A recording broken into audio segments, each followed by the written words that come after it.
The Welle Mountains in Croatia reach spectacularly for the sky. Today, a popular hiking area, but in 1991 it was the setting for the first battles of the Yugoslav wars. For many Germans, these mountains are strangely familiar.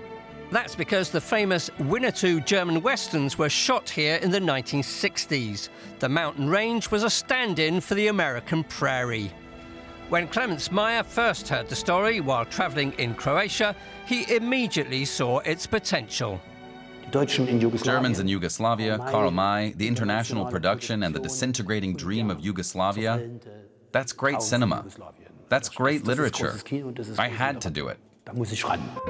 The Projektors doesn't just set new standards in terms of scope, but like a film, the stories crossfade. We find ourselves in a maelstrom of thoughts, dialogues and memories. Here, cinema is a magical place and a refuge, not least because the world outside is a violent one. Once upon a time, there was a boy whose face was covered with chalk and looked like a white mask.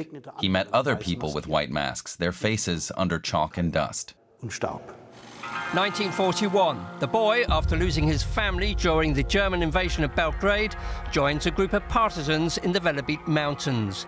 Years later, as an adult, he joins a West German film crew that is filming one of Karl May's Winnetou novels. Cowboy, as the villagers call him, becomes an extra, working for the Germans of all people.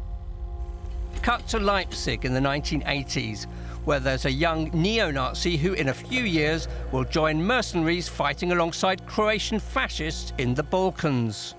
So many characters, so many stories, but what's actually real and what's not? And why so much violence?